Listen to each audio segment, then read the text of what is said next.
What's up, everybody? I'm Michael Allen, and this is the Movie Minute. This episode of the Movie Minute, we are talking about Heretic, A24's new psychological horror thriller directed by Bryan and Scott Beck. So, if you're looking for a non-spoiler review of Heretic, let's jump on in.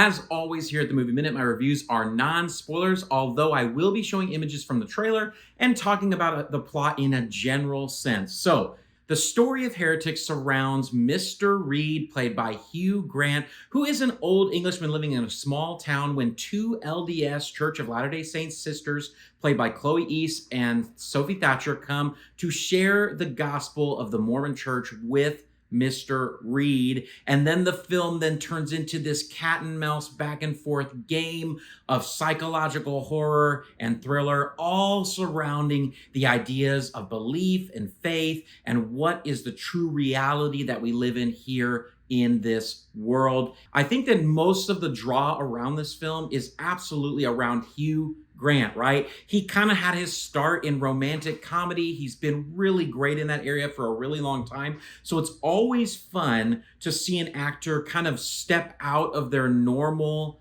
kind of space within character and to be something different, which obviously Mr. Reed here in this film is a very creepy, villainous style character. And boy, was it a watch. As I mentioned, Hugh Grant truly is the highlight of this movie. He gives an absolutely incredible performance.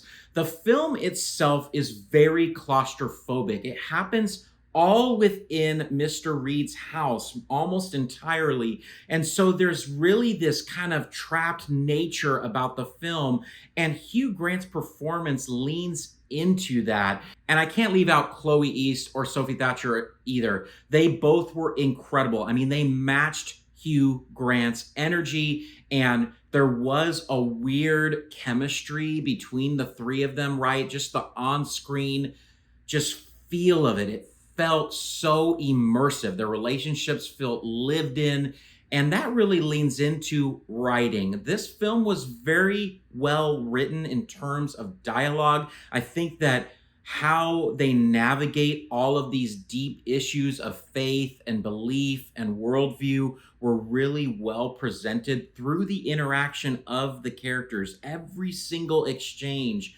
is very tense. I mean, you're talking about the half of the film almost happens in one room. And so you have to have intriguing, very ramping, tension-filled dialogue to pull that off.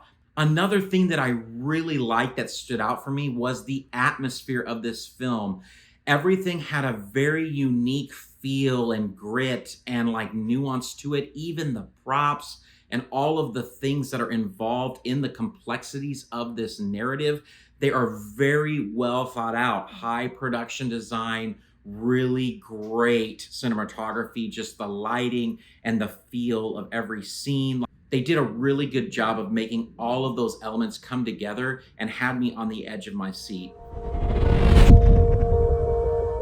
There was one thing that really stood out, and I have to be careful because I don't want to spoil anything for you in the film. And this isn't necessarily a spoiler, but towards the end of the film became very predictable. I think once they reached kind of the point where they really revealed all of the themes and the agendas and what they were trying to say with this film, it felt done. Like it felt like it's been done before, which was kind of a bummer because it felt so original through the first 2/3 of the film. But as they went to the end, and I was expecting them to do something very crazy and weird like A24 typically does, they just went very traditional, and I think they leaned into some overplayed stereotypical narratives that surround movies that surround faith. Like anything that surrounds faith and doubt and belief, there's been a lot of movies over the years that have leaned into some tropes, and I think that this film leaned into some of those tropes, and it just let me down at the end of the day.